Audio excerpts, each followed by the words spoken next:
السلام عليكم. النهاردة ان شاء الله هنعمل سلطة البنجر بطريقة سهلة جدا. تعالوا بقى نسمي الله ونشوف هنعمل السلطة الجميلة دي ازاي.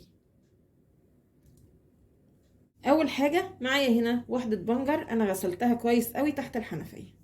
تعالوا نشوف بقى هنعمل فيها ايه. حطيت مية في حلة تغلي على النار، ولما تغلي المية هضيف البنجراية او كمية البنجر يعني ايه اللي معايا. بعد حوالي تلت ساعة بنلاقي كده البنجراية طريت معايا شوية، بس انا مش عايزاها تبقى طرية قوي، انا عايزة برضو السلطة البنجر تبقى مقرمشة معايا. يعني مجرد ما تيجي كده بالمعلقة تدوسي عليها تلاقيها طريت شوية، وبعدين يبقى سهل ان انتي تقشري. تجربي كده اهو. بصوا بتتقشر بسرعة ازاي. يبقى كده هو ده السوى اللي انا عايزاه.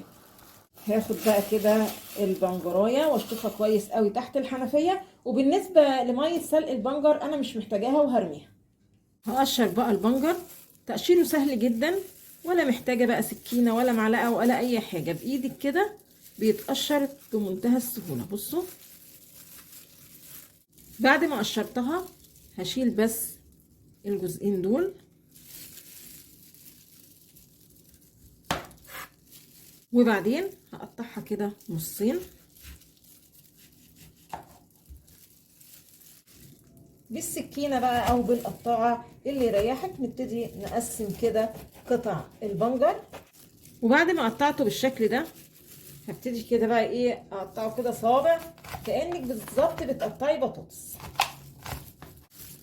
خلاص كده هنعمل بقى الخلطة اللي هنشرب بيها البنجر. معايا فص توم واحد بس، ما تكتريش عن فص توم واحد. هنهرسه كده بالشكل ده، وبعدين هنضيف عصير ليمونه، وبعدين لو حابه يعني هضيف معلقه دبس رمان، وممكن تستغني عنها بس بتدي لسلطه البنجر طعم حلو قوي.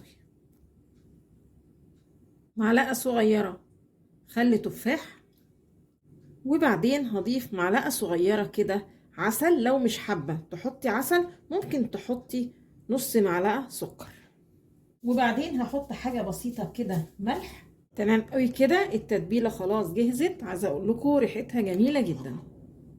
هجيب الاول بوله تكون واسعه علشان البنجر مش بيتقدم كده على طول اول ما بيجهز. هضيف حاجه بسيطه كده بشر جزر، وبعدين هضيف التتبيله بقى اللي عملناها. هقلب الكلام ده كله، وبعدين هسيب البوله كده في التلاجة قيمه نص ساعه قبل الاكل علشان البنجر يكون اتشرب التتبيله اللي احنا عملناها. بعد ما فرغنا البنجر بقى في طبق التقديم هيتبقى معانا التتبيله. بصوا شكلها ما شاء الله احمر وحلو قوي. طبعا ممكن تضيفي ليها بقى معلقه زيت زيتون. طبعا احنا مش هنرميها، هنضيفها بقى على البنجر. تمام قوي كده. وضفنا كمان شرايح الليمون. عايزه اقول لكم الطبق ده بيبقى جميل جدا جدا وكمان صحي. طبعا زي ما قلت لكم انا يعني مش سالقه البنجر قوي برضو عشان يكون معانا مقرمش. ده شكله في النهايه. يا رب النهارده الفيديو يكون عجبكم، وانتظرونا ان شاء الله بفيديو جديد، وما تنسوش الاشتراك في القناه.